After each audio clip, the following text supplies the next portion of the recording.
السلام علیکم سامعین کرام، میں ہوں ندیم رحمان ملک۔ 1960 اور 70 کی دہائی میں یورپ امریکہ میں نوجوان لڑکے اور لڑکیوں اور طلباء کی ایک ایسی تحریک چلی جس نے دیکھتے ہی دیکھتے اس زمانے میں اتنا عروج حاصل کیا کہ امریکہ، یورپ اور ایشیا میں ایسا کچھ کیا کہ دنیا حیران رہ گئی، اور انہوں نے اس تحریک کا نام ہپی تحریک رکھ دیا۔ اور پاکستان اور انڈیا میں اس حوالے سے بہت ساری فلمیں بھی بنی، جن میں پاکستان میں مس ہپی، جس میں اداکار شبنم اور ندیم نے اہم رول ادا کیا، اسی طرح تو ہپی جو تحریک تھی یہ کیا تھی؟ تو ہپی تحریک کے بارے میں آج کچھ دلچسپ فیکٹ آپ کے سامنے لائے ہیں۔ تو ہپی تحریک ان مغربی نوجوانوں کی سیاحت کو کہا جاتا ہے جو یورپی طرز زندگی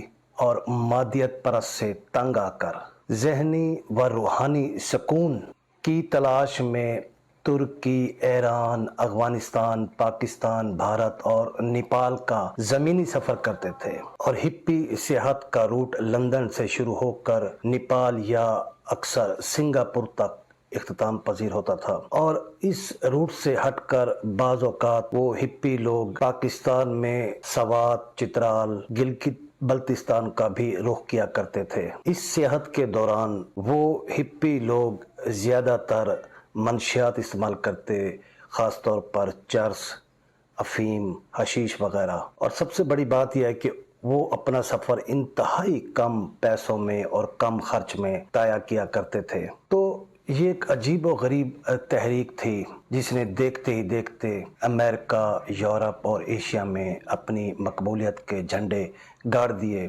نوجوان نسل بہت زیادہ ان سے متاثر ہوئی، اور اس حوالے سے دنیا میں اس تحریک پر بہت کچھ لکھا گیا، لیکن پاکستان میں کوئی ایسا لکھنے والا نہیں تھا جس نے اس تحریک کے حوالے سے کوئی باقاعدہ کوئی مضمون لکھا ہو۔ لیکن فروخ سہیل گوہندی صاحب، جیسا کہ آپ جانتے ہیں، پاکستان کے ممتاز سیاحت کار ہیں، دانشور ہیں، میڈیا پرسن ہیں، اور وہ دنیا کے 100 سے زیادہ ممالک کا سفر کر چکے ہیں۔ انہوں نے اپنے ایک سفر نامہ میں ہوں جہاں گرد میں ہپیز کے حوالے سے بہت کچھ لکھا، اور بہت تفصیل سے مفصل انداز سے لکھا۔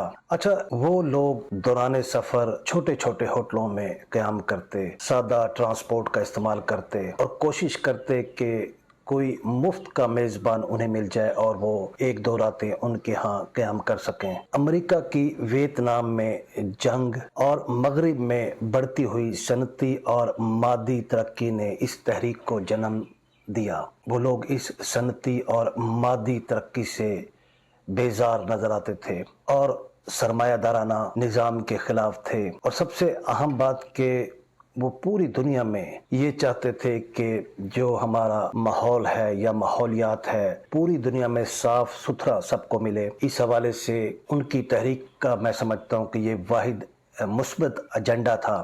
یوں ان نوجوانوں نے مغربی جو بیانیے تھے، جو سرمایہ دارانہ نظام کے وہ خلاف تھے، اس سے بیزار ہو کر، آوازار ہو کر وہ اپنے اپنے ملک سے نکلے، اور ترکی، ایران، افغانستان، پاکستان، بھارت، نیپال تک کا وہ سفر کرتے، سیاحت کرتے۔ کئی دن بھوک پیاس سے بھی ان کا سامنا رہتا، اور خوب چرس کے سوٹے لگاتے، سگریٹ پیتے، منشیات کا خوب استعمال کرتے۔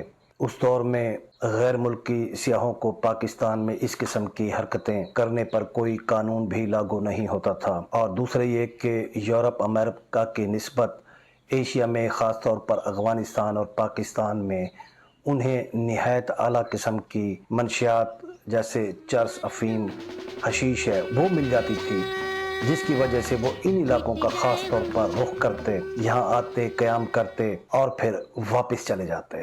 80 کی دہائی میں ہپی تحریک کو ایران میں مذہبی انقلاب اور افغانستان میں خانہ جنگی کی وجہ سے راستوں کا بند ہو جانا اس تحریک کا بالآخر خاتمہ ہوا، لیکن آج بھی اس کے اثرات برطانیہ میں ہپی ٹریل کہا جاتا ہے، جبکہ امریکہ میں انہیں حشیش ٹریل کے نام سے پکارا جاتا تھا۔ اچھا، اس کے لیے ضروری تھا کہ دوران سفر ہر ہپی نے اپنے پاس 25 پاؤنڈ سے زیادہ رقم ساتھ نہیں رکھنی۔ وہ 25 پاؤنڈ چاہے جس جگہ جس ملک میں ختم ہو جائیں، وہاں آگے پھر انہوں نے سفر کے لیے لوگوں سے مفت لفٹ مانگنی ہے اور کھانے پینے کے لیے لوگوں سے مانگ تانگ کے کھانا ہے، اسی میں انہیں خوشی ملتی تھی۔ اچھا، اس حوالے سے فاروق سہیل گوئندی نے اپنی کتاب میں ہوں جہاں گرد میں بہت خوبصورت انداز سے انہوں نے ہپیوں کے بارے میں تفصیل سے لکھا ہے۔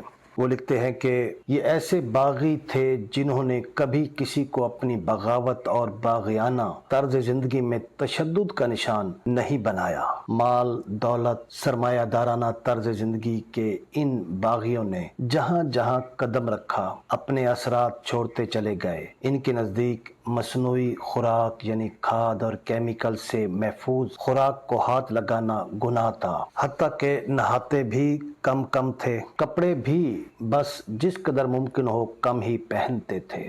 بال کٹوانا تو بہت ہی معیوب تھا ان باغیوں میں۔ باغیوں کی یہ ایک عجیب تحریک تھی جس کا کوئی رہبر نہیں تھا، کوئی دفتر، کوئی سیکریٹریٹ، کوئی چھپا ہوا منشور، عہدیدار، رکنیت سازی نہ تھی، مکمل آزاد اور خود مختار تحریک تھی۔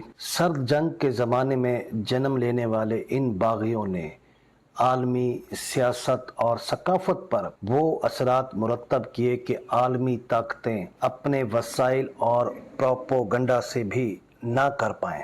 افغانستان کے بڑے شہروں میں ہوٹل، کیفے اور ریستوران تھے جن کے گاہک خصوصی طور پر ہپی ٹریلرز تھے۔ دنیا کی بہترین چرس پیتے مسافر ایک دوسرے کو کہانیاں سناتے اور مشورہ دیتے کہ اگلے سفر میں کہاں جانا ہے۔ افغانستان کے بعد بہت سے موڑ تھے۔ پاکستان میں داخل ہونے پر شمال کی طرف سوات اور چترال کی طرف بڑھا جا سکتا تھا۔ بہت سے ہپیز کراچی کے ساحل کو دیکھنے اور اسے لطف اندوز ہونے کے لیے کراچی کا بھی رخ کرتے تھے۔ فاروق سہیل گوئندی کہتے ہیں کہ میں نے اپنے سفروں میں بہت سارے ہپیز سے دوستیاں کی، کئی مرتبہ تو لاہور میں اپر مال پر قائم انٹرنیشنل ہوٹل میں جا کر ان سے ملاقاتیں کرتا۔ یہ وہ زمانہ تھا جب غیر ملکی پاکستان میں آ کے ڈرتے نہیں تھے بلکہ خود کو محفوظ تصور کرتے تھے۔ ایک ہپی کو میں نے مسلسل 4 روز لاہور چھاونی میں اپنے گھر کے قریب ایک پارک میں لیٹے دیکھا۔ 5ویں دن جب میں اس کے قریب گیا تو معلوم ہوا کہ وہ بھوک سے ادموا ہو چکا تھا۔ اس جمع سالہ ہپی کا تعلق سابق یوگوسلاویہ سے تھا۔ وہ کئی روز میرے ہاں کھاتا پیتا اور سوتا رہا، بلکہ میں نے اسے نہانے پر بھی مجبور کیا اور اس کے تمام کپڑے بھی دھلوائے۔ پھر وہ میرا ایسا دوست بنا کہ دنیا بدل گئی مگر ہماری دوستی نہ بدلی۔ تو ناظرین اکرام، اگر آپ اس تحریک اور اس جیسی یورپی مغربی تحریکوں کے بارے میں اور صنعتی انقلاب کے حوالے سے دلچسپ واقعات آپ پڑھنا چاہتے ہیں تو آپ ایک دفعہ ضرور فاروق سہیل گوئندی صاحب کی کتاب میں ہوں جہاں گرد ضرور پڑھیے۔ ہمارے چینل کو ضرور لائک اور سبسکرائب کیجیے گا۔ اپنا خیال رکھیں۔ اجازت چاہوں گا۔ اللہ حافظ۔